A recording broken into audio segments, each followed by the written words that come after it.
Good morning. My sidekick's not here this morning. I don't know where she is. It's good to see everybody here. Happy St. Patrick's Day. I know it's St. Patrick's Day. Abby let me know that a while ago when I come in. She's going to pinch me. I just happen to have a pair of socks on that she gave me for Christmas that has a green motorcycle on them. So I got off of the pinching thing. We still have some more baby bottles up here if you need one. And we have baby bottles on the back there that people already brought back. Next Saturday is Extravaganza Day, 9 o'clock to 12 o'clock. All kind of games and stuff. Last year, for our Easter egg hunt, I went and bought the Easter eggs and stuff, and when I got home with them, I had bought a bunch of these eggs like you write on with chalk. And so... It's not next Saturday. It's the Saturday after the next Well, I thought that too. It said 23rd on it last week, and I thought, I'm kind of messed up here. So it's not, it is the Saturday before Easter. Yeah. See, I was messed up on that too because I knew. I asked him, I said, is it Saturday before Easter? And he said, yeah. And I looked and it said 23rd, and I thought. So I looked and I thought, Cindy, I said, Easter is not for 2 weeks. So it's not next Saturday, it's 2 more weeks, so we're still good. 2 weeks from yesterday is Extravaganza Day. Thank you so much. Anyway, so what I was saying, anyone that's involved in the Extravaganza Day and would like to have 13 dozen eggs like you write on with chalk, they're upstairs in Children's Church. 13 dozen of them. You're more than welcome to them. So let me know and I'll bring them to you.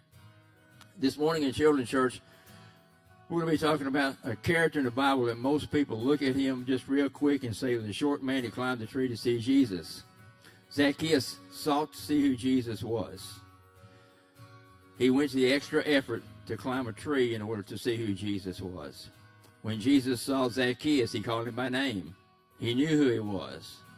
When Zacchaeus realized that Jesus knew who he was, he called Jesus Lord.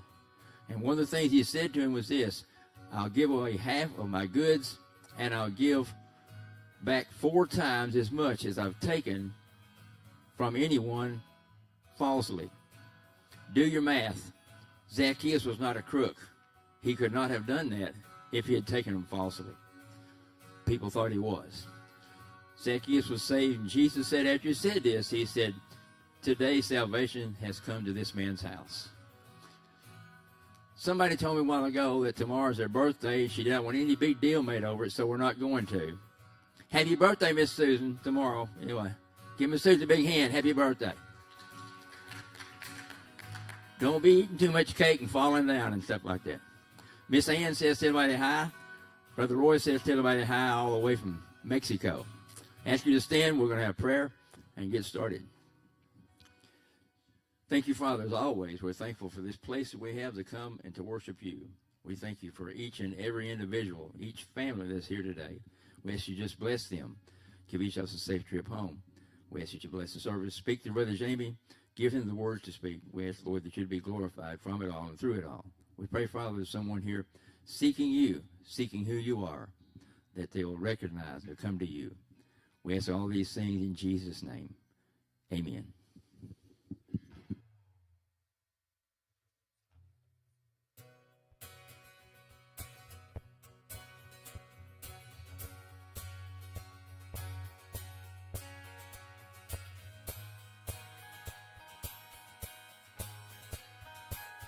Let's sing in worship this morning.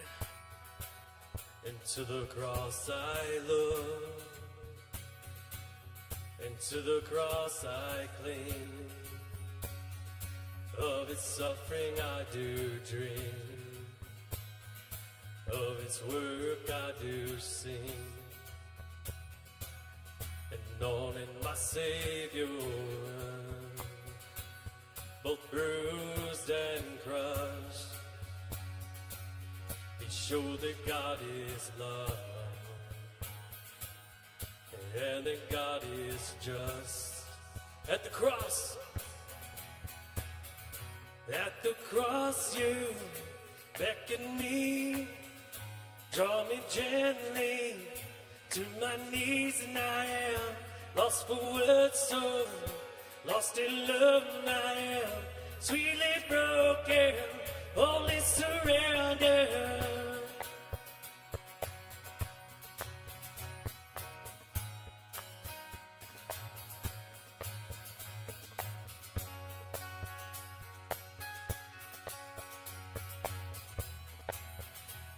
priceless gift. What a priceless gift. An undeserved life. And have I been given through Christ crucified. You call me out of death. You call me into life. And I was on your eye.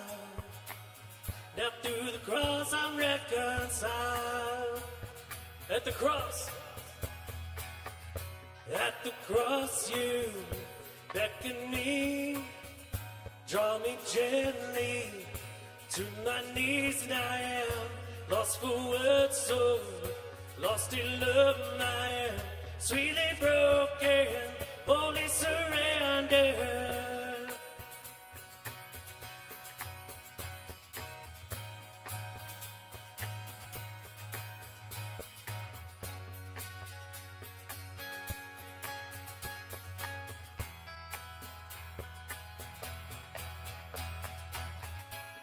And over the cross I must confess,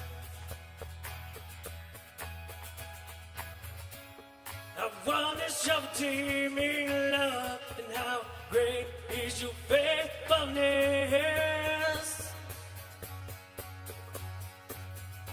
At the cross you beckon me, draw me gently to my knees, and I am lost for words, so lost in love I am, sweetly broken, wholly surrendered. At the cross you beckon me, draw me gently to my knees, and I am lost for words, so lost in love I am, sweetly broken, wholly surrendered.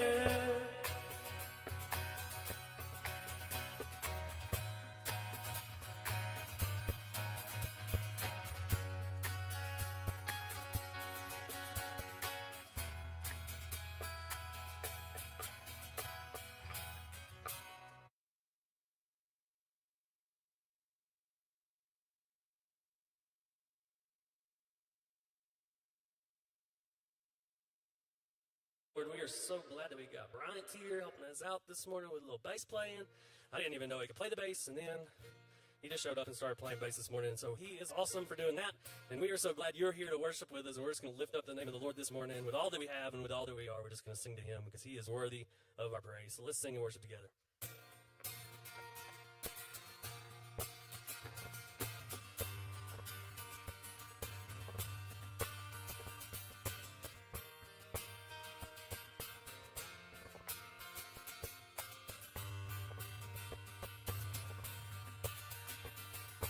There is not a man or a beast, nothing on the land or underneath. Oh, nothing that could ever come between the love you have for me. I couldn't lay my head in Sheol. I couldn't make my bed at bottom of the darkness deep, but there is not a place I could escape you. Your heart won't stop coming after me. Your heart won't stop coming after me. Your heart won't stop coming after me.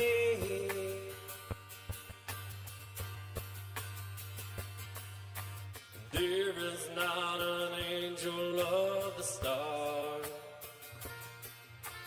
There is not a devil in the dark. Oh, nothing that could change the way you are, the love you have for me. I could lay my head, and I could lay my head in Sheol. I could make my bed at bottom of the darkness deep. could escape you. Your heart won't stop running after me. Your heart won't stop coming after me. Your heart won't stop coming after me.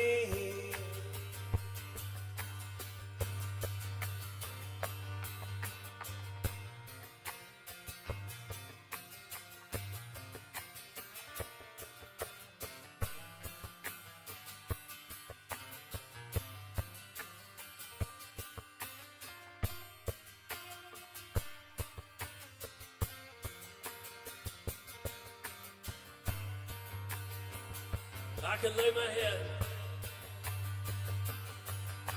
and I could lay my head in Sheol. I could make my bed at bottom of the darkness deep, but there is not a place I could escape you. Your heart won't stop coming after me. Your heart won't stop coming after me. Your heart won't stop coming after me. No, I won't be afraid. No, I won't be afraid. Just as long as you stand by me. The night has come and the land is dark and the moon is the only light we'll see. No, I won't be afraid. No, I won't be afraid. Just as long as you stand by me.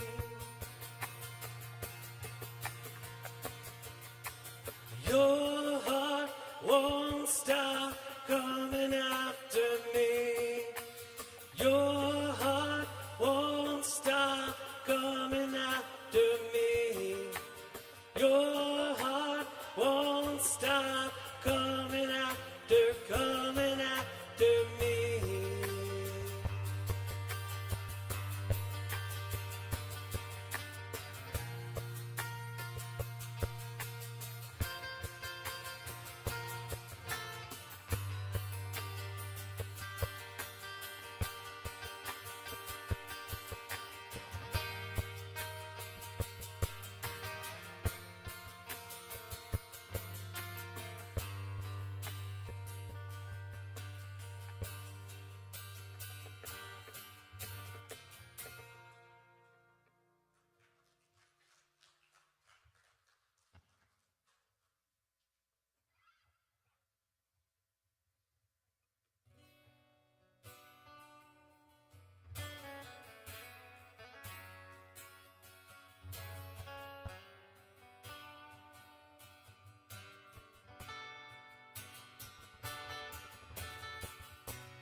The one who made the blind to see is moving here in front of me, moving here in front of me. The one who made the deaf to hear is silencing my every fear, silencing my every fear. I believe in you, I believe in you. You're the God of miracles. I believe in you, I believe in you. You're the God of miracles.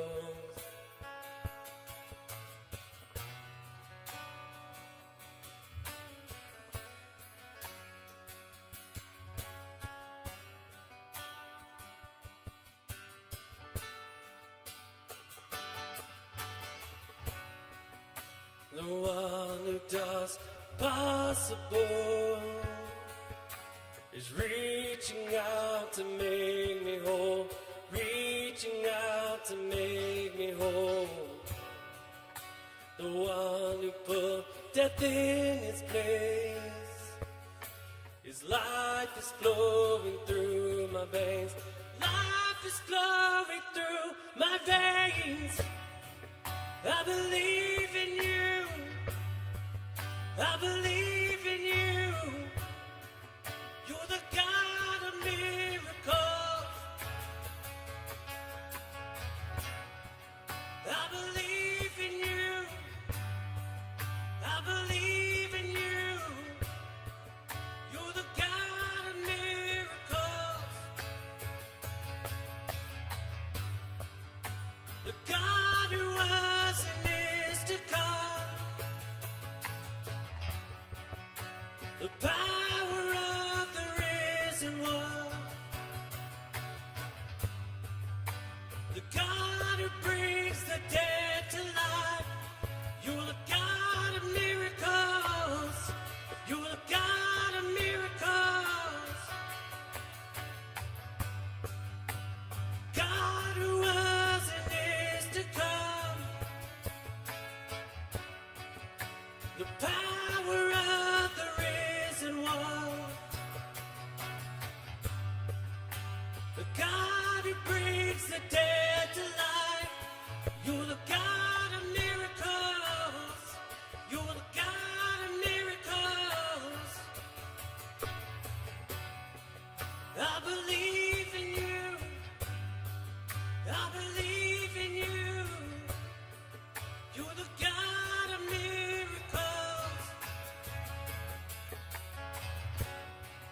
I believe in you.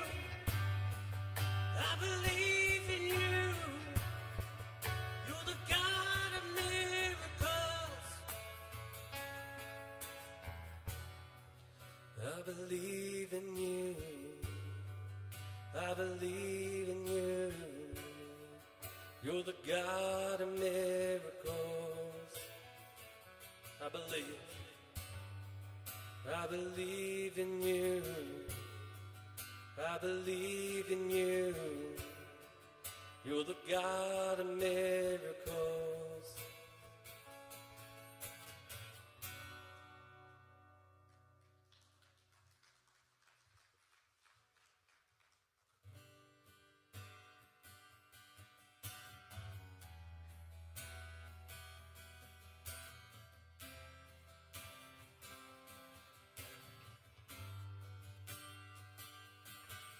I lean not on my own understanding.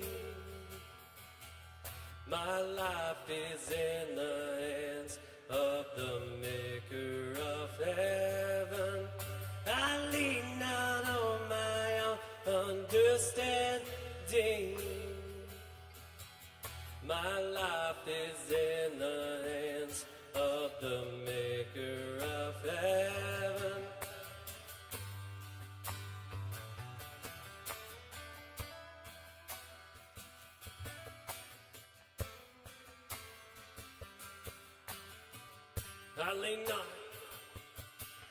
I lean not on my own understanding. My life is in the hands of the maker of heaven.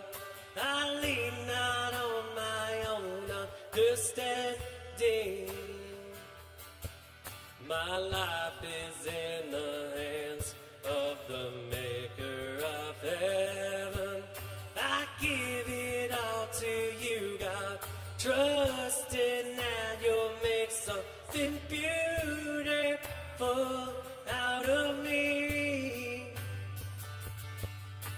I give it all to you, God, trusting that you'll make something beautiful out of me. And I will climb this mountain with my hands wide open. I will climb this mountain with my hands wide open. I will climb this mountain with my hands wide open. I will climb this mountain with my hands. There's nothing I hold on to. There's nothing I hold on to. There's nothing I hold on to.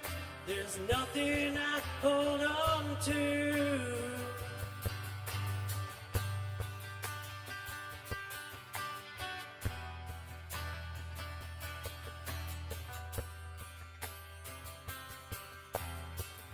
I give it all to you. I give it all to you, God, trusting that you'll make something beautiful out of me. I give it all to you, God, trusting that you'll make something beautiful out of me. I will climb this mountain with my hands wide open. I will climb this mountain with my hands wide open. I will climb this mountain with my hands wide open. I will climb this mountain with my hands. There's nothing I hold on to. There's nothing I hold on to. There's nothing I hold on to. There's nothing I hold on to.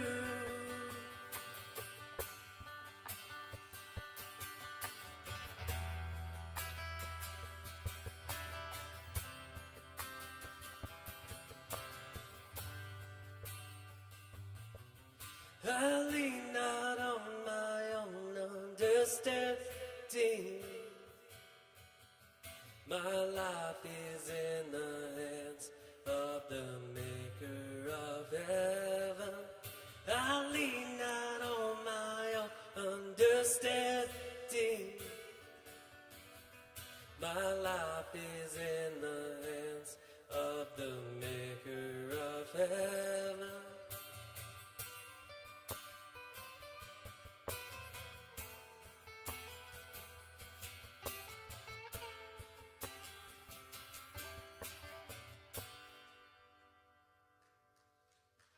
Amen. You can lift up a shout to the Lord. Have a seat. Woo.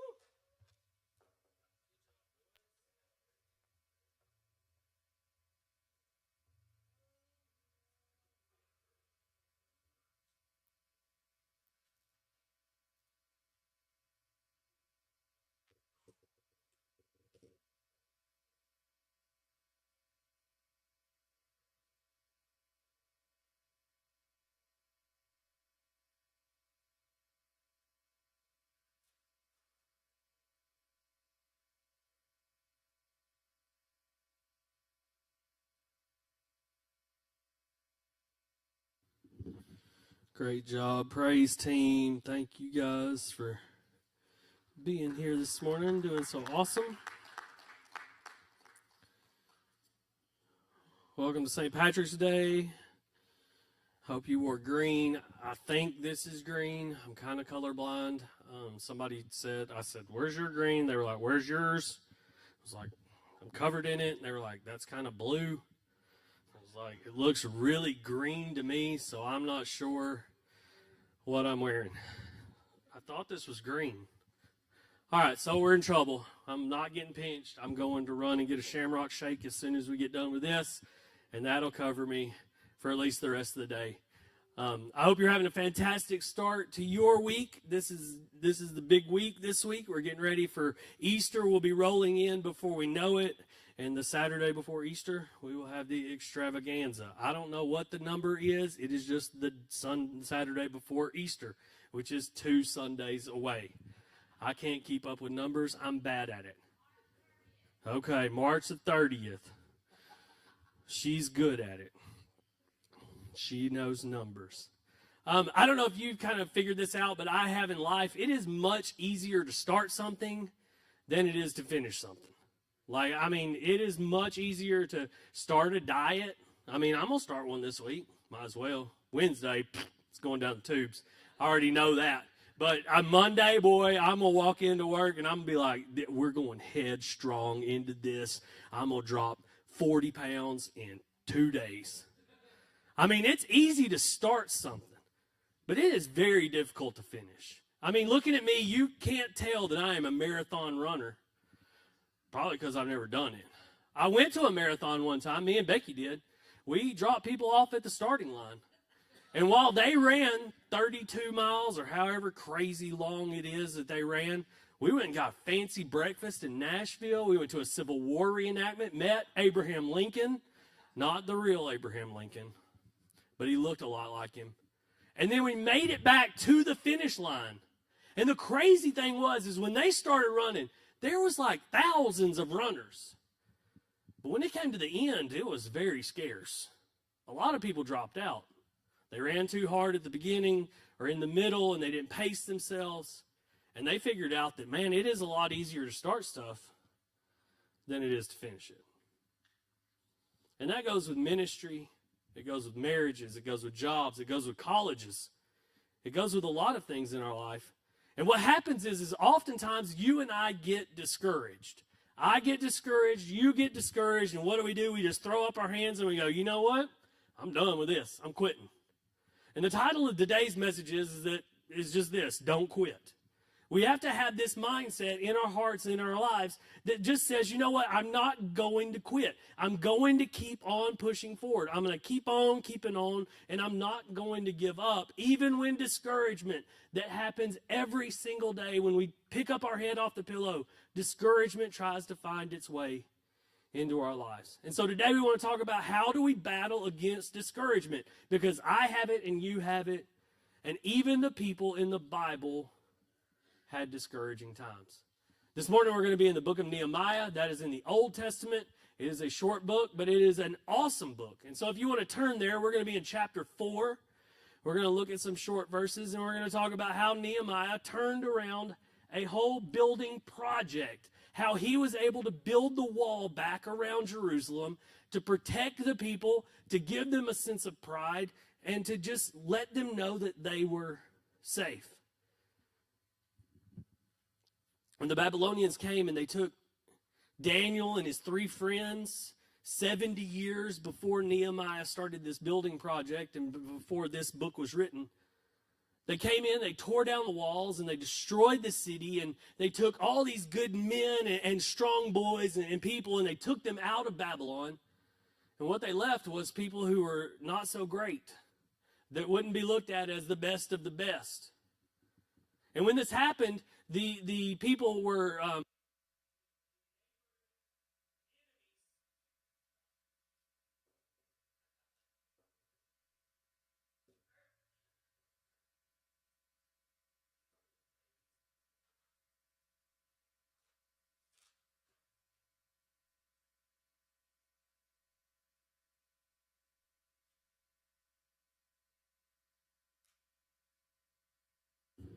battery only dies.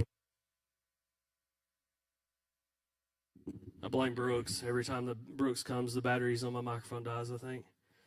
Anyway, so they tore down these walls, and they leave Jerusalem exposed to enemies who could just come in, take and pillage and loot and do whatever they wanted to in this town. And Nehemiah says, you know what, we're going to rebuild this wall. After 70 years, the people are going to be released from Babylon, and whoever wants to come back can come back to town and come back to Jerusalem, and they can live there again. But what happens is they run into these 4 very common causes of discouragement. And we're going to read about them here in Nehemiah chapter 4, verse number 6. Starting in verse number 6, I'm going to be in the New Living Translation this morning. It says, "At last the wall was completed to half its height." At last, they finally got the wall halfway up to its completed height. around the entire city, for the people had worked with enthusiasm. But when Sanballat and Tobiah and the Arabs and the Ammonites and the Ashdodites heard about the work that was going ahead and that all the gaps in the wall in Jerusalem were being repaired, they were furious. They all made plans to come and fight against Jerusalem and throw them into confusion. But we prayed to our God and guarded the city day and night to protect ourselves. Then the people of Judah began to complain. His own people, they started to complain. The workers are getting tired and there is so much rubble to be moved. We'll never be able to build the wall by ourselves. Meanwhile, our enemies were saying, before they know what's happening, we will swoop down on them and we'll kill them and end their work.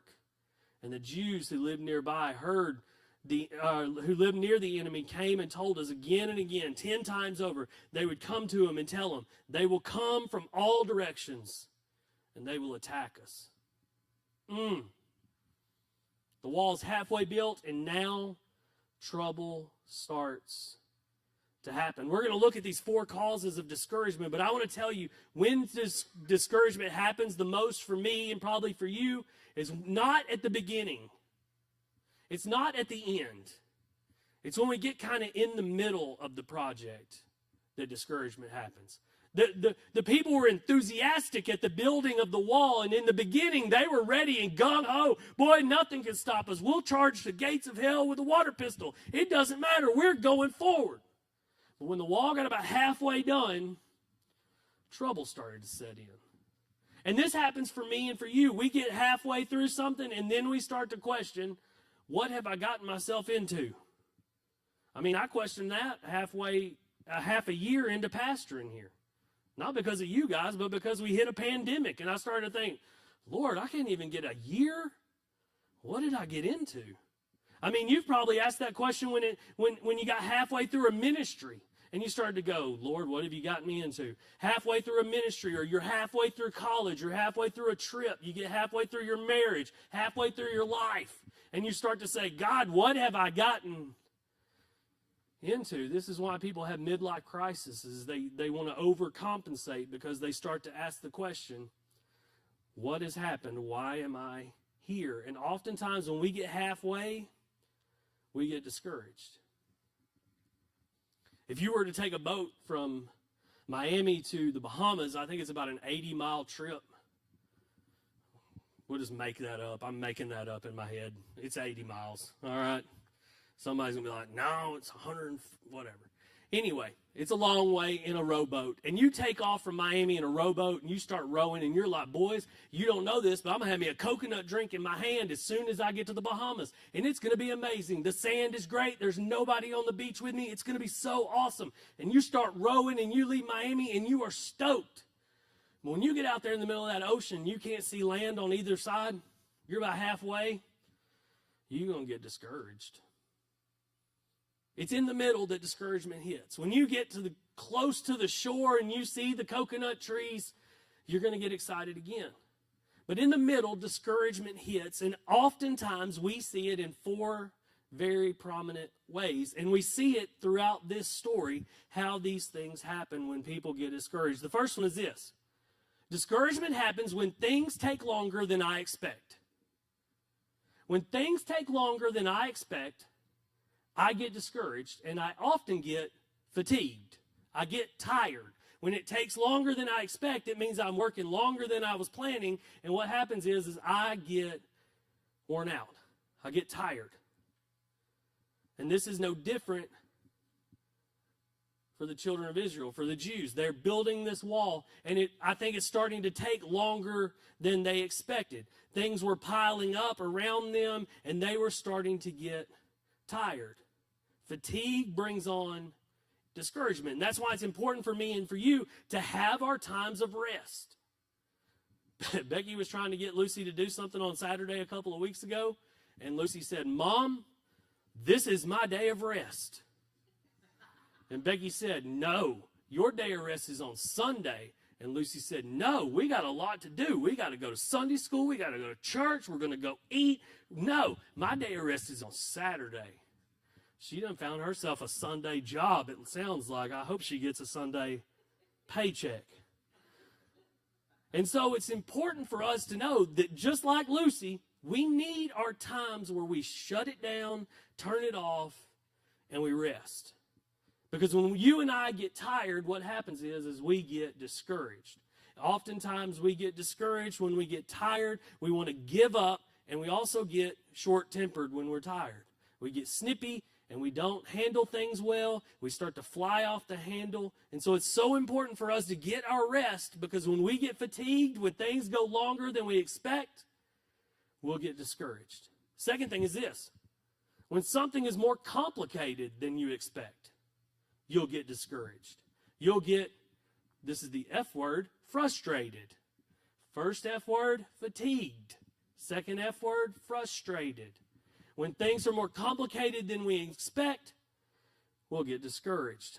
You and I have all started projects where it was taking longer, and then we figured out this is going to be a lot harder work than I thought it was going to be.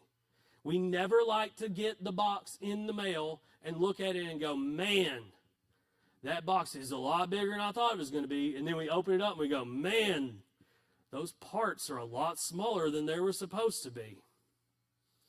I remember we got Lucy her first big girl bed. In my mind, big girl bed meant headboard, footboard, 2 rails, put the box springs on and the mattress on, and you are good to go. This box was as big as the bed, but flat. And I thought, this is not good. I opened it up, and it had a lot of wood. It had a picture on the front that had, it's a bed with shelves. It's a bed with drawers. Drawers, them things you pull out and put clothes in. And it has a lot of wood, and it is flat. And then you open this bag, and there is 1,000 little screws. And I thought, this is much more complicated than I wanted it to be on my Saturday morning when I'm trying to watch football.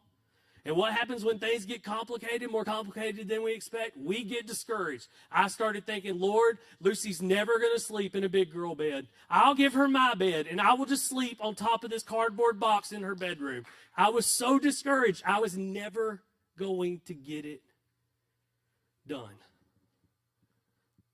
And when I looked, there was junk everywhere. Every piece of wood had a piece of cardboard, and cardboard had piled up, and it gets more complicated when you can't find the pieces that you need, and you're working through a pile of cardboard trying to find one screw that you dropped and you got to have. It was just so much more complicated than I thought it was supposed to be. And I think that these people who are building this wall, they kind of ran into this too. Because in verse number 10, it says, listen, we're halfway through building the wall, but man, there is so much rubble that we just can't get the job done. This rubble, this old wall that came down and they pulled it down and broke it down, it's just piled up everywhere in front of them, and they're trying to push through the rubble to build the new wall, and they're trying to bring in the new wall pieces over the old broken wall pieces, and it's just so much more complicated, and man, what it does is it just discourages you.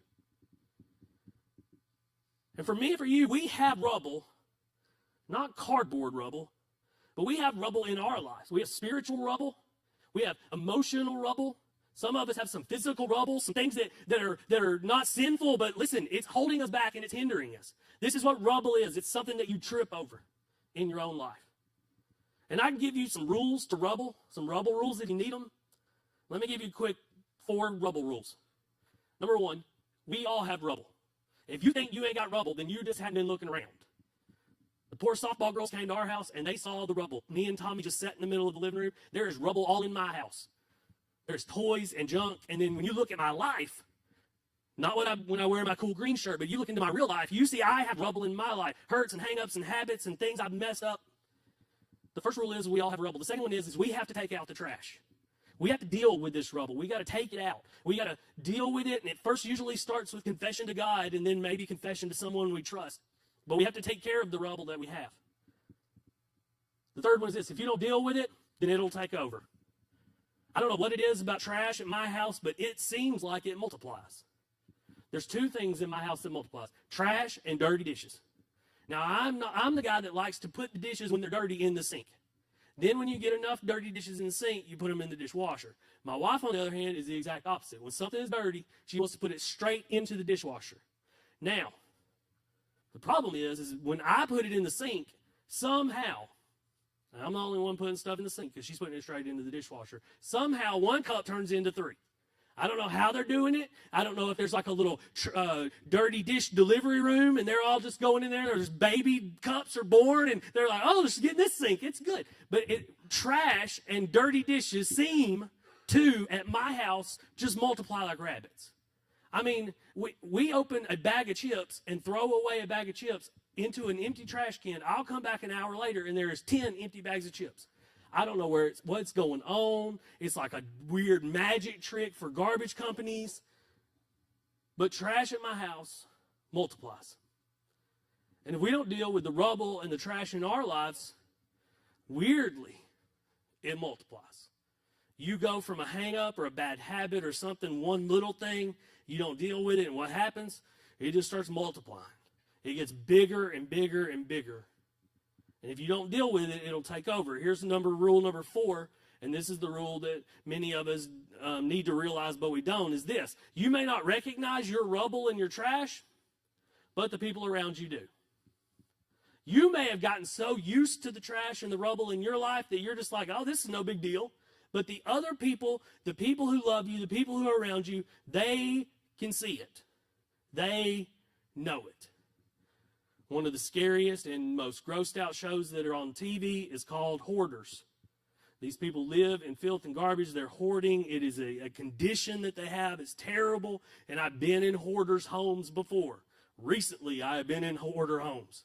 And it is where people will not throw away things. They're in control of this garbage, and they will keep it forever. And it piles up in their houses until there is just a little walkway. I don't know where they go to the bathroom. I don't know where they sleep. It is just a garbage house. And people will go to their house and will say, my Lord, that's a lot of garbage. But the people who live there just look at it and go, this is normal. This is no big deal. This is how I roll. This is just my thing. Just let you do you and I'll do me, and this is what I want to do. The problem with our rubble is most oftentimes we don't recognize it, but the people who love us and the people who are around us, they do.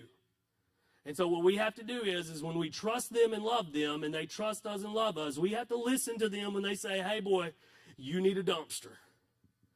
You got so much rubble in your life. You're getting in a bad habit. You're having a bad attitude. You got misconceptions. Something has to be done. You have got to deal with this rubble, because if you don't, you're going to get discouraged and you're going to quit. You're going to quit your marriage. You're going to quit your job. You're going to quit your kids. You're going to quit school. Whatever it is, when you don't deal with the rubble, what happens is you start to get discouraged.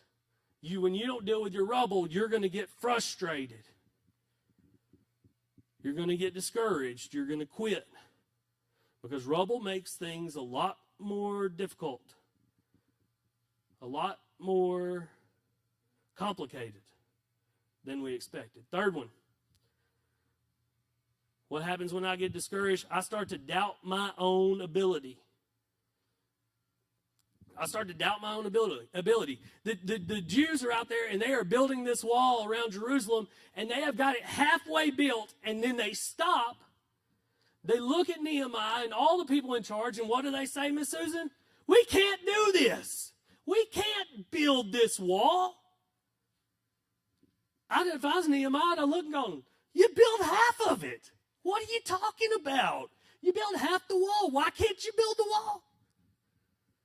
Because when we get discouraged, when we start to see problems, we start to doubt our own abilities. They built half the wall, but now they're starting to doubt their abilities, and they're becoming discouraged. They're going to quit. I mean, if you have a sense of failure, you have a sense of frustration, and then all of a sudden you have this I doubt my ability. This is the sense of failure comes along. That's your third F word in this one, failure. When you have failure that comes along on top of frustration and on top of fatigue, there we go. I mean, it's hard not to be discouraged. They start to doubt themselves. They doubt where God's put them. They doubt what God's put inside of them to be able to do. And then they start to have this sense of failure. And I don't know if you've ever felt this way, but I've had some failures in my life, and I've had some failures, this sense of failure and worry that I'm going to mess this up. I'm going to lose this opportunity. I'm going to fail. Whether it's in my job or when I was in school or marriage or raising kids or having friends, what church, whatever it is, we all fall into this, man, I'm going to fail. And then we get discouraged. And many of us, we handle failure in different ways. Some of us, when we feel like we're going to have failure, we get discouraged. What do? We throw a pity party. I mean, I can throw a pity party with the best of them.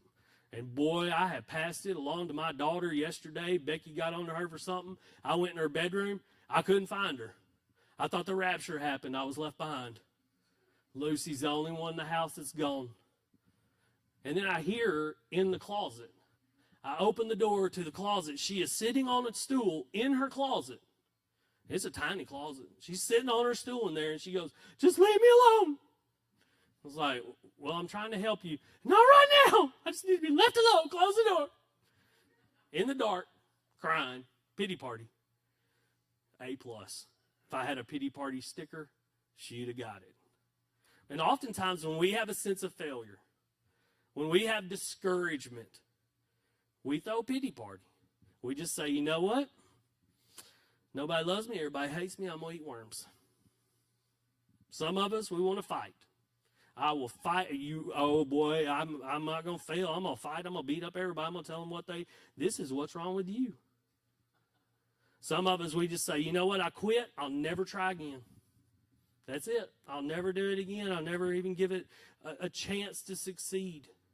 And this is what you and I need to know when it comes to a sense of failure. If at first you don't succeed, you're normal. That's how life is. We don't give up. We don't let failure push us into, or a sense of failure or worry of failure push us into discouragement. We just keep pressing forward, tiny little steps every single day. The old wives' tale about 409, have you ever heard that? They said that 409, how it got its name, was because the first 408 didn't work. That 1, 2, 3, 4, 100, 200, 300, 407, 408, those recipes, those mixtures, concoctions, they didn't work to clean effectively. But when he hit number 409 mixture, it finally worked. And he said, you know what? This is what I'll name it. That's the wives' tale. Don't quote me on it, but that's the way I heard it. We just keep trying.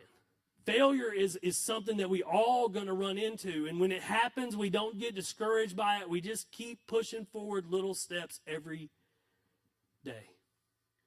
Number 4, what throws me into discouragement, when the opposition grows stronger. When the opposition grows stronger,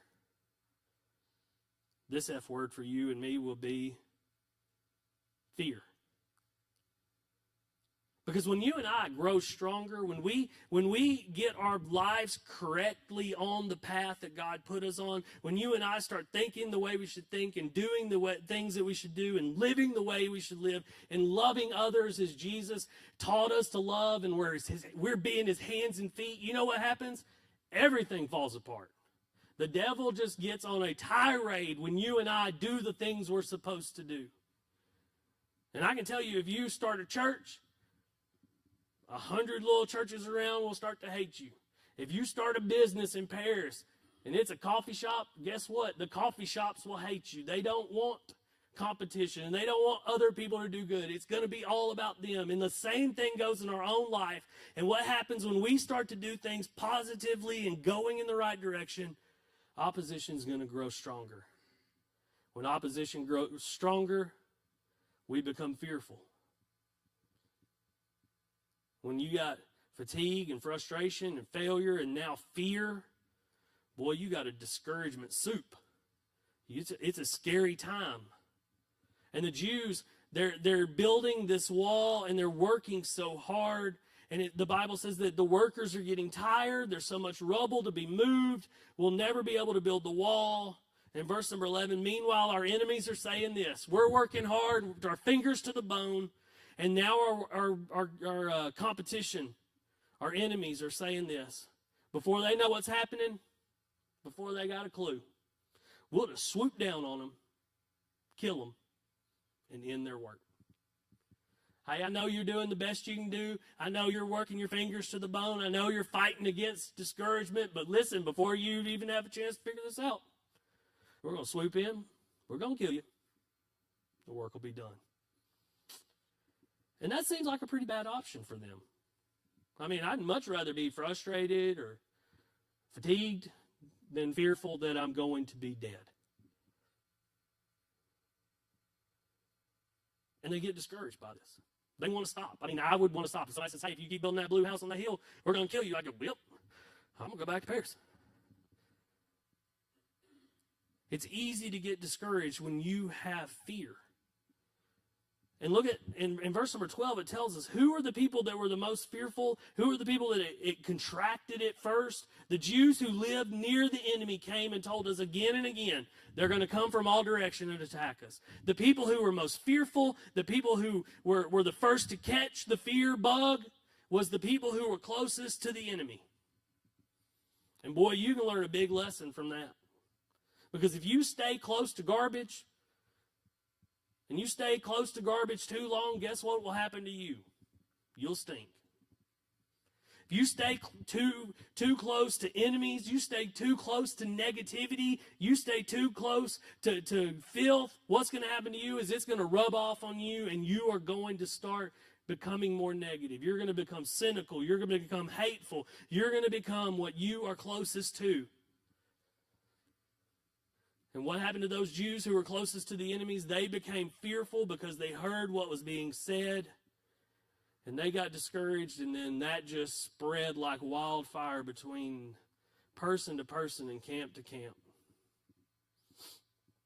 And when we battle fatigue and frustration and failure and fear, when we battle those things, if we don't keep a handle on them, what is going to happen to us is we are going to become discouraged and we are going to quit.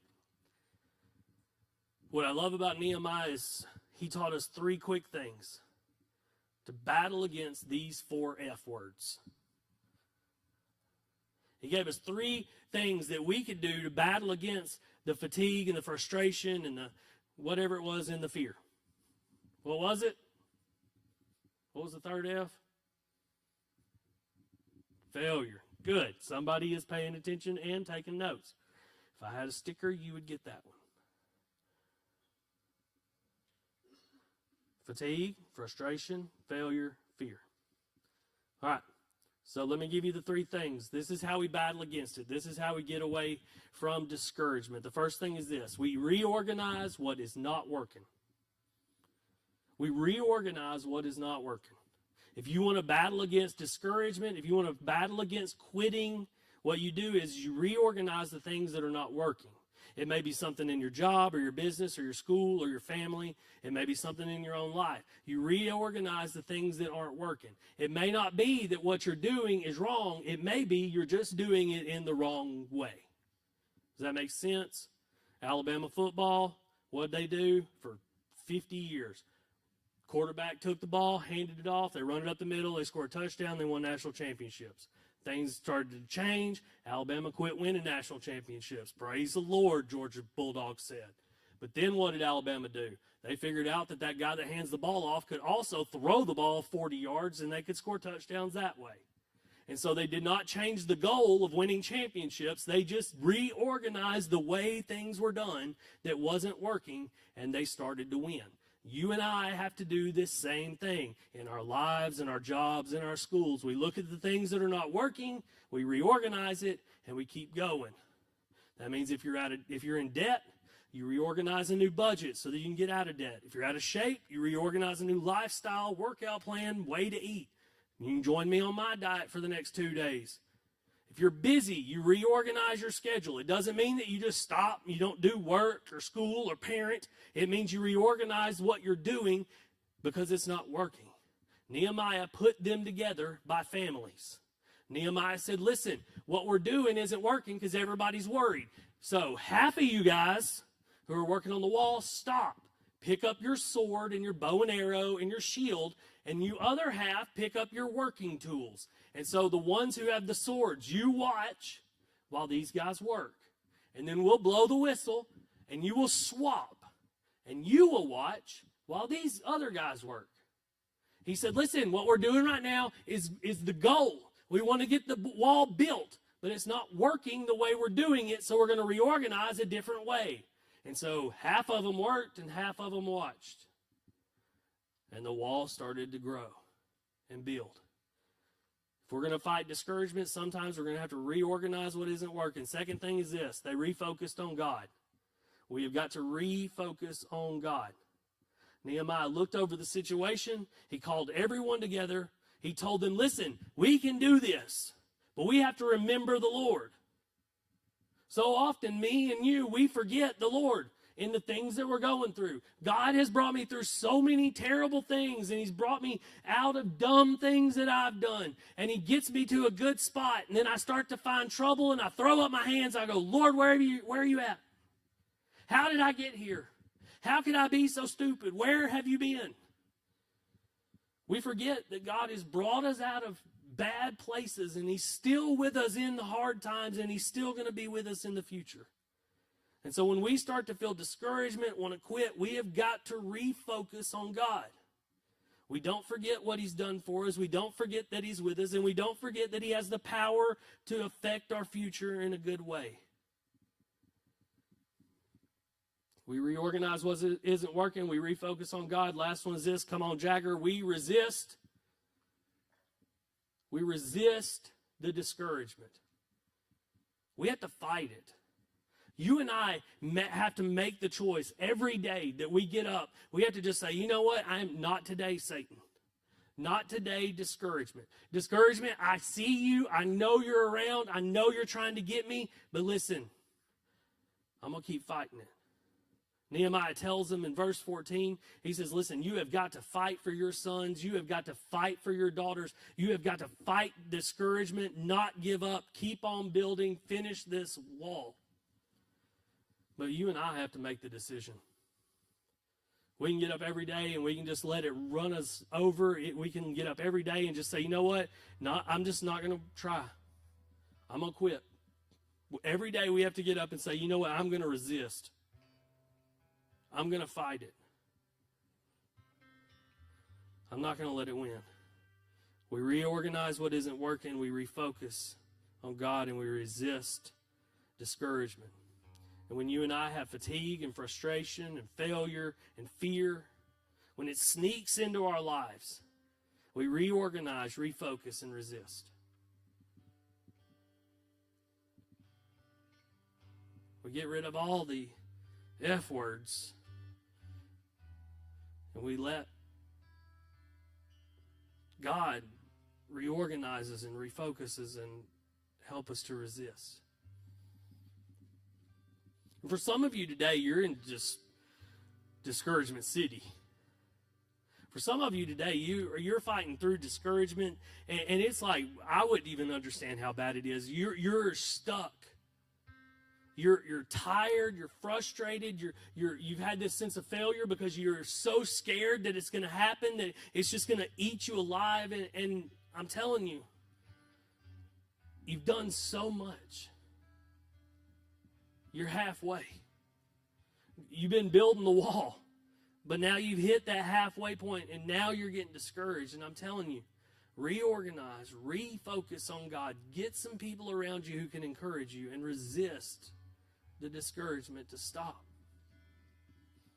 For some of you, you've got people that you love that have gotten discouraged, and you've seen it, and now you're waiting for them to come back, and maybe God is calling you just to lovingly say to them, hey, I'm here for you. I'll help you reorganize. I'll help you refocus. I'll resist with you. But I don't want you to be alone. So this morning, if you'll stand, every head bow, every eye closed, we're going to give you a chance to respond, and then we're going to get out of here. But this morning, if that's you, if you've been battling discouragement, you've been tired, you've been fatigued, maybe you've been battling with frustration, maybe this morning you're battling with a sense of failure, maybe that fear is kicked in. And now you're so discouraged. You're like, I don't know where I'm going to go. I don't know what I'm going to do. Maybe this morning that the word is spoken to you, and maybe this morning you just want to say, God, I want to reward